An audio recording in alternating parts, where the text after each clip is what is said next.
اليوم عندنا لاعب اسمه أشرف حكيمي، ظهير يمين يلعب لباريس، حقق العديد من المنجزات أيضا، ولاعب لديه ثقل كبير جدا في الفريق وإمكانيات عالية. ومن رأيي الشخصي بأنه لم يأخذ حق الإعلامي بشكل كبير هذا اللاعب. طبعا أنا أشوف أنه مظلوم على المستوى الإعلامي، خصوصا في المراحل هذه ديال، خصوصا على المسابقة الجائزة، الفوز بالجائزة الكرة الذهبية، لأنه الآن أصبح الكل يعتقد، النقاد أو بعض المحللين يحصرون الجائزة بين يامال وبين ديمبلي فقط، ونسوا أن هناك لاعب آخر كذلك ممكن يفوز بها، اللي هو اللاعب حكيمي. أول شيء إحصائياته وأرقامه اللي يتكلم عليها طيلة الموسم، مقارنته بينه وبين ديمبلي لاعب اللي كان معه في الفريق. أنا هناك أرقام، هناك يعني بعض.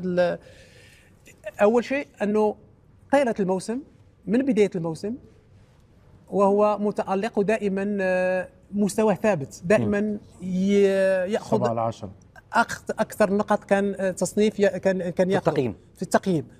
ديمبلي متى بدأ الموسم؟ بداية الموسم كان سيء جدا، كنا احنا انتقدناه في العديد من المرات مع بداية الموسم، كان يضيع الأهداف، كان ليس منضبط، كان دائما كثرة الإصابات.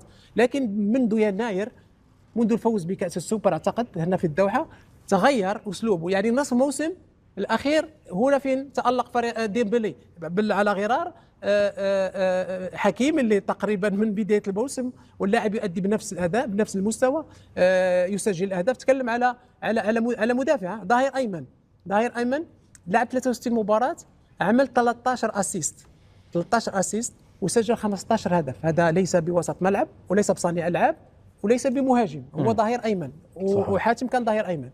ثاني شيء، عندك أول مدافع في التاريخ يسجل في ربع نهائي دوري الأبطال، يسجل في نصف نهائي دوري الأبطال، ويسجل في نهائي دوري الأبطال، ولا مدافع سجل أهداف.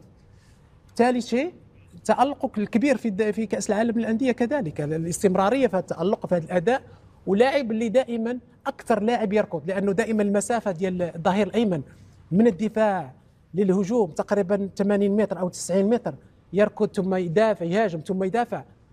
يعني أن هناك بعض الأحيان دائما المهاجمين يكون هم المحط الانتباه والضوء، لكن لا ينسوا المدافعين. أحيانا لما يكون عندك مدافع، أول شيء يصبح كجناح، ثم يصبح كصانع ألعاب، ثم يصبح كمهاجم يسجل الأهداف. نعم صحيح. وأنا في اعتقادي من خلال هذه الإحصائيات وهذه الأرقام، أنا في اعتقادي أفضل بالنسبة لي يكون من أحد أكبر المرشحين للفوز بالكرة الذهبية. نعم. ويجب كما قلت إعطاء حقه، لأنه لاعب أدى أفضل موسم بالنسبة له في التاريخ، واعتقادي وهذا بدون أدنى شك احنا نتفق أنه حاليا أفضل ظهير موجود في العالم، لكن كذلك ممكن يتوج كذلك بكرة ذهبية.